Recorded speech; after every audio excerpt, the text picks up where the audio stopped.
How will we power our future? Can we create a healthy and clean economy?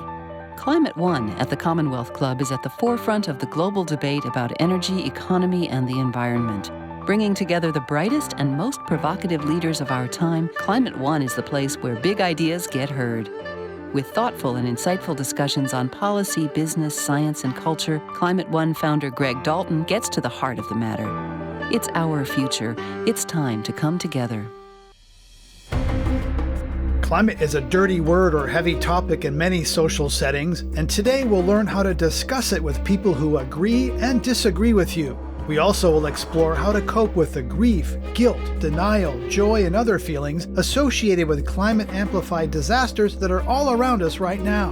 We'll go to some dark places and pledge that after holding that darkness for a moment, you'll be better positioned for candid and authentic thoughts and actions.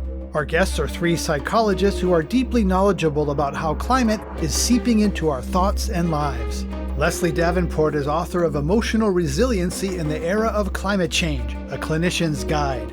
She's taught at Mills College and works as a clinical psychotherapist in San Francisco and Tacoma, Washington. Renee Lertzman is a climate engagement strategist and author of the book Environmental Melancholia: Psychoanalytic Dimensions of Engagement. She advises companies, advocacy organizations, and others how to incorporate innovative psychology into their work on sustainability. Bryant Welch is author of the book State of Confusion: Political Manipulation and the Assault on the American Mind. He's a clinical psychologist and executive coach, and for many years was a spokesman for the American Psychological Association. Mind Over Chatter starts now on Climate One. Renee Lertzman, tell us some of the key ingredients for people who want to talk to someone else about climate change. It's a difficult topic. Some think it's like sex and politics. You don't talk about it in polite company. How should we do that? Well, I want to acknowledge at the outset that it's an incredibly challenging topic to talk about because our feelings, our investment in the issue runs so high, it's urgent, it's time sensitive, it has all those attributes that make it incredibly difficult to talk about in a productive way. And so what I've learned over years of studying with all kinds of clinicians and motivational interviewers is that the key, I think, to talking about climate change is to recognize and tune into what the others might be feeling and thinking. And so it really is more about the quality of how we show up and how we invite the other to reflect and speak to whatever it is they might be experiencing about the issue and learn how to hold off on pushing our own anxiety and sense of urgency onto the other, which will often be what the person is mainly responding to, and then you get into these charged dynamics. So the first thing I say is, it's really about listening, but I don't want to minimize what that really means. There's an internal process as far as how do we enter into these interactions, whether you're a company or whether you're an individual or an organization, how can we have compassionate ways of communicating about climate? And I think that being able to tune in and listen and reflect and bring in that quality of again, just a sort of an acceptance, which paradoxically, I think, leads people into entering the topic in a new and different way. Right, and so Leslie Davenport, often there's this impulse to talking about climate to persuade or convince people, to jam a fact or an idea down someone's throat. Yeah. And I need to convert you right now. Yes. Does that work? No, it's reminding me of that saying that we smashing heads won't open minds. If it's about opening to new possibilities, new ways of thinking. One thing I want to add is that not everyone that we're going to engage with is in the same place, the same level of receptivity. When I was bringing innovative programs into a medical setting, I learned that there was sort of a group of people that no matter what, just weren't interested, weren't listening. There was the ones who agreed totally with the new programming, and then there was this really fertile middle ground. People who didn't quite know about it, were maybe a little skeptical, curious, less familiar. And that just was a really rich area to work with. And that's where a lot of the success could be felt of people kind of awakening to it rather than kind of necessarily going for those that just had really closed and latched the door to possibilities. Right. And according to the Yale Six Americas studies of American public opinion, only 9 to 10% of Americans are just basically never going to accept it. There's a big persuadable middle that you can connect with. It might be through technology, not climate, but there's food. There's ways to connect with people where they are. Yeah. Bryant Welch, you talk about disassociation and how people is a defensive mechanism that when there's trauma, people disassociate from something that they feel is uncomfortable or painful. How does that apply to climate? Well, I think to support what Renee and Leslie are saying, it really helps if you're going to talk to another mind to understand a little bit about the mind. And if you look at the American mind, as I have over the last 20 years, it's stunning how much it's deteriorated.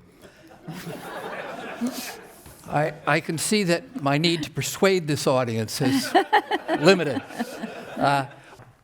If you want to have a quick litmus test of how the American mind has changed, and I'm not saying this to be facile, picture George W. Bush and then picture Donald Trump. Now, I was appalled at George Bush and the way in which the American mind was responding at that time. But now we got Donald Trump. And so if you look at what's happened to the mind,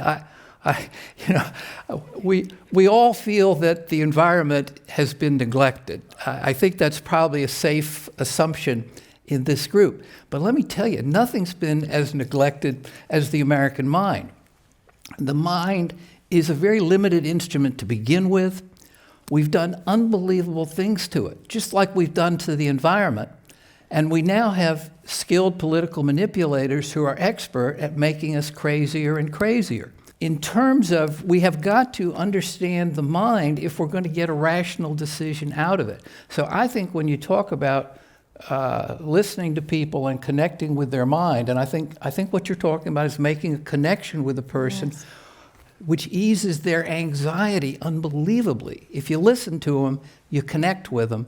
Once you connect with them, people are in such desperate shape, they'll get dependent on anything. They got dependent on Donald Trump because he was offering them some profound experience. Evidence-based psychology supports the fact that having conversations and interactions is the driving force for behavior change. And so when people say to me, well, that all sounds great, Renee, we don't have time to have conversations, that sounds very kind of not scalable. We don't need talk, we need action. Yeah, exactly. It makes zero sense to me. For one thing, humans are social beings and we are interacting all the time in our organizations, our schools, our churches, our social media, whatever, we are interactive social beings.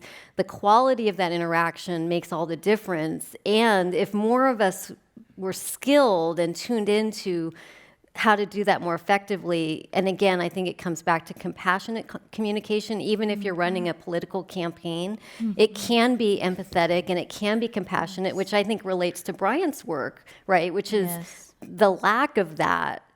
Gross kind of generalization, not to be too simplistic, has led to what we're seeing, which is that there's this fear and anxiety that's just been simmering under the surface. Well, what if we actually start communicating in a more skillful way? I think it is astonishing. I mean, it's startling. I've been doing psychotherapy now for 40 plus years, and it's a constantly renewing realization that when people are listened to, it is a very unusual experience for them and a very powerful experience for them.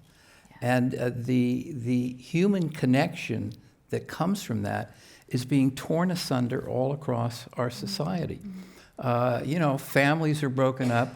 There are now more children who grow up missing one of their biological parents than grow up with both parents. Mm-hmm. And so the dissociation, disconnection, And ultimately, the dehumanization that results from that is astonishing. And it's not just anxiety and trauma. A lot of it has happened. I think Renee, more than anyone, opened my awareness to the environmental melancholia with the look at what's happened in Green Bay in terms of environmental deterioration. It's depression. There is loss. And when you connect with someone in these kinds of conversations that environmentalists are now talking about, I think very, very wisely, it is stunning the impact it has on the person being listened to. I mean, what you all are doing for me right now is wonderful. Exactly. And I think that we need to learn how to listen, that these are skills we can actually be supporting and cultivating in ourselves. I mean, HuffPo did a listening tour around the country last summer, I think, and I went out and did a training with them, which struck me as very odd because they were journalists, and I would have thought, okay, that's what they do, but they actually, we need support to learn how to listen, especially in such charged, environments. And let me just add to that, that it's not only the ideas and different ideas, but as is being pointed to, it's how to bear witness and be present to the emotions, right? The losses that you're talking about, the grief that comes with that. Because it's actually the defending against the ability to feel that and move through that often keeps us stuck and keeps us defended. Mm-hmm. So let me ask you, get some cheap therapy help here on the stage. When I look at, people have a worry budget. I've learned that people can have a capacity, they can only worry about so much. So when I'm reading the newspaper and I come across a story on the Middle East, I go, this is sad, it's centuries old, it's complicated, I don't understand it, I don't think I can do anything about it. I turn the page, I don't read the article. And are you saying I should pause with that grief and say, oh, how sad the Middle East, and be there for a minute, and then turn the page? Yeah, there's our comfort zone, there's what I call our stretch zone, and there's our panic zone. And we don't want to be so much in the news that we're in our panic zone. We do need to have self-care. But I believe we all need to be moving into our stretched zone. I think we have to expand our capacity for bearing witness to pain and loss more than we do, because there is so much of it and there's likely to be more. And it's part of building resiliency, is the ability to not lose yourself totally in that, but have a capacity to stay aware of who you are, grounded, centered, and know and feel the immensity, at least for a while, to stretch into that. So in a way, yes. So hold that moment. So what we live in a culture of avoidance, take a pill, distract yourself, don't feel that grief or pain. So I want you, Leslie Davenport, to tell us about the climate grief cycle, the 5 stages of climate grief that you write about. Well, first, I just want to clarify that sometimes when we think about grief, because some of the early models, like with Elizabeth Kubler-Ross, were developed around when someone dies. And that really what we're talking about is any kind of loss of identity, loss of lifestyle, loss of environmental, the degradation we're talking about can trigger a very similar process. And so I was overlaying what that looks like when it relates to struggling with the losses that are around climate change. And truthfully, it's less important to look at the stages as it is to recognize that there is a purposefulness to the feelings. There's a sanctity to pain. It's kind of like if there's a pain in our body, it's telling us something that we need to attend to. If a signal light comes on in our car, it's saying, hey, look, something's going on here. And as you were saying, in our culture, we tend to shut down and want to erase the pain. And not that we want to reside there, but we need to recognize what's the message, which helps us move through these different ways that it shows up. And so, denial, anger, sadness, bargaining have its versions of what it might look like in the climate world. But the most important part is underneath that, making room for the emotional landscape that accompanies this experience so that we can attend to what's happening with more of ourselves instead of investing so much energy at keeping the feelings at bay. And I'd like to, Brian, well, go ahead. I'd like to sort of underscore that because I think the attention, one of the fascinating things for me as a mental health professional, I spent most of my life on the East Coast. I've been out here maybe 8 years or so. The kind of interdisciplinary, the cross-cultural blending of Eastern thinking with Western psychology is really an incredibly explosive coming together. And when you're talking about attending, what those trainings I think are really all about is increasing our capacity for awareness. Yeah. And so when you're talking about how many of these things can you look at, it really is a pretty good measure of mental health, how big your cup of awareness is. And what meditation does is it expands one's capacity to do that. And increasingly, it's becoming clear that really is mental health, and it leads to a lot better, a lot more efficient functioning, and a lot more wisdom. Renee Lertzman, I'd like to ask about denial. It's a big word, there's a label, you're a denier, with Holocaust associations. So talk to us about denial. We all, it's a viable, necessary coping mechanism for getting through the day. You don't go around saying, I'm going to die, I'm going to die, I'm going to die, right? So tell about climate denial and its various permutations. Well, I think climate denial is actually more nuanced than we acknowledge. For one thing, there's denial and then there's disavowal.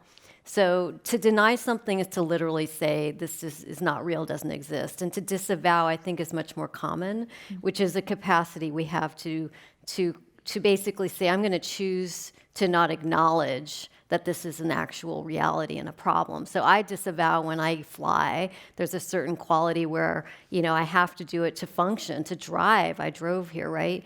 But the thing about denial and disavowal is they're very well-known defense mechanisms, right? If you look up any, textbook on defense mechanisms, you've got denial and disavowal and dissociation.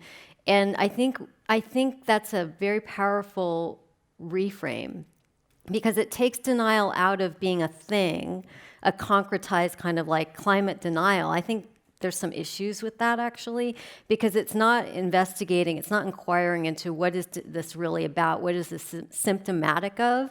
And I don't pathologize in my work, but in my experience, denial is a symptom of profound anxiety, profound, uncertainty. It reflects a difficulty in tolerating ambiguity, uncertainty, all of those things that as humans we really struggle. I think this relates to Leslie's work around resilience.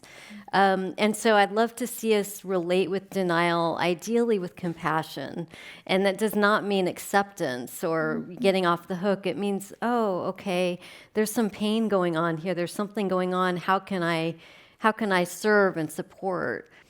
Brian Welch, I think that some people get to denial or disavowal. I'm not, either or diminishing because they look at climate and say, wow, that's big. It's scary. I don't know what I can do. Maybe I'll change my light bulbs or change my diet a little bit. And then they kind of put it away because they park it because it's just so overwhelming. You get swallowed by it. That's what's happening to the American mind. It's what happens when you talk about environmental terror. It's what they talk about it's what they experience when they deal with economic terror, which is rampant throughout the Midwest where I grew up. And so the mind, the big task of the mind is to create one's reality sense, to give us what at least feels to us like a coherent sense of what's real and what's not. And it's much more important to us that we have a sense that we know what's real than that sense be accurate. Mm-hmm. So And the more anxious people get and the more threatened they feel in their ability to do that, the more your denial gets stronger and stronger and stronger. So this is what you see with the incongruous reactions people have to Donald Trump. You know, it really doesn't matter what he does. When he says he could go walking down Fifth Avenue and shoot someone and no one would blame him, he's right. He's got it. That's exactly what he knows. He's created an enthralled state around these very weak American minds that have to deny and have to pretend and adhere this kind of blind obeisance to a leader. So it is denial, and the sicker people get, the more pronounced and the more striking the denial is. You look at the propaganda of the Bush administration, and then you look at the propaganda of the Trump administration. In retrospect, what the Bush administration had to do to sell its environmental messages, the Clear Skies Initiative, I think it was called, then you compare that with what Donald Trump has to say. He just says, hey, I don't believe it. Boom, done. That's how more simple the mind is and how thick the denial is as the minds are scared and retreat and move back from reality. So I'm having a flashback moment when I was sitting up here a few weeks ago with Arlie Hochschild, who wrote You're Strangers in Their Own Land. Tremendous amount of empathy. She went to Louisiana and talked with people and listened and did what Renee advises, didn't talk, didn't interrupt, just listened. I'm wondering, Bryant Welch, whether what you just said has a whiff of coastal elitism looking down at the simple people in the middle. Well,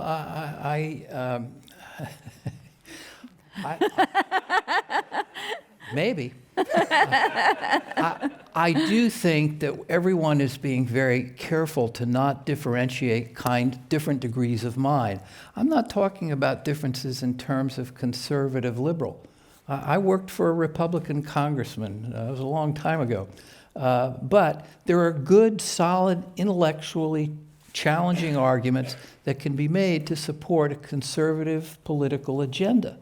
But that's not what we've got here now. We've got craziness. And I do think it does not help to call it something other than what it is. And is there an elitism? Well, Jesus criminy, if we think we're elite, we're doing a pretty bad job of leading. I think there's a difference, a qualitative difference in the minds. And I don't think it translates into being liberal or conservative. I think it translates into how much denial are you using? Well, and I don't think the environment is a fictitious issue. We see some commentators saying that liberals are more hysterical.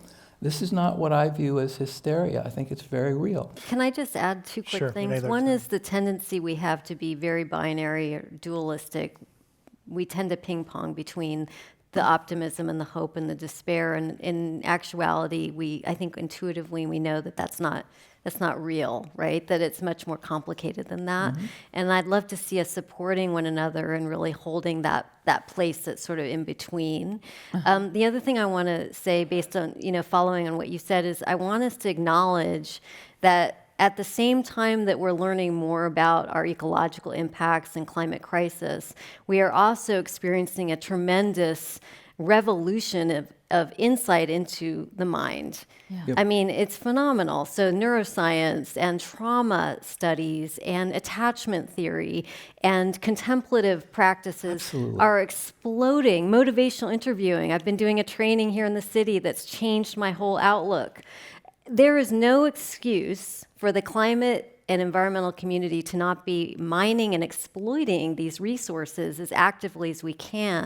And I think there's such an opportunity to be partnering between these areas of expertise. Not that we all have to go out and become experts in the psychology, but it's really exciting to me to see how that field is growing and presents this opportunity for new kinds of collaborations and synthesis and creativity. I totally agree. The thing we got going for us in this is the very act of awareness is a corrective therapeutic act. Mm-hmm. Yeah. And I just think all these things that are encouraging us to be aware. And that's a word that we use every day. But when you look at what neuroscientists are doing with the concept of awareness now, there's a saying, if you can name it, you can tame it.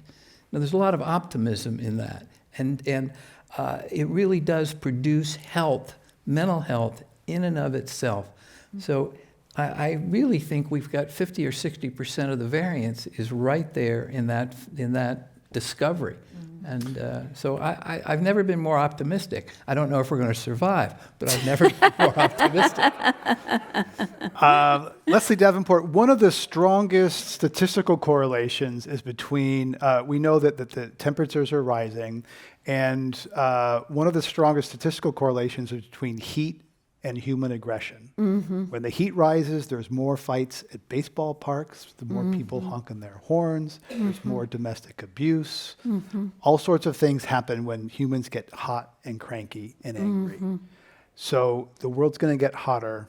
What do you look out towards? Like, how can people think about a more angry world and not to become one of those angry people? Yeah, well, I think in a way it's the answer to that is being spoken to about awareness. When, if we enter into anything knowing a little bit more of what we might encounter, what we might expect, that's already one step in the right direction. I think also what we were talking about earlier of increasing our capacities to be present with more rather than give in. Another way of talking about this is what's called the window of tolerance. And there's a lot of, and it's our ability to be with and be present with without being thrown off. And there's a lot of things that bring it down. Heat, being hungry, being tired, being overly stressed. And there's a lot of things that stretch it. Meditative practice, awareness. And when we're outside our window of tolerance, it often goes toward that aggression. It can go that direction, or it can go toward disassociation and kind of checking out. But if our practice is about being aware of and expanding our window of tolerance, that's part of what we're all going to be asked to do while we're hopefully working on the temperature and all of that as well. Podcasts of this and other Climate One shows recorded with a live audience are available wherever you podcast. I'm Greg Dalton. Thanks for joining us online and on the radio. We'll see you next time, everybody.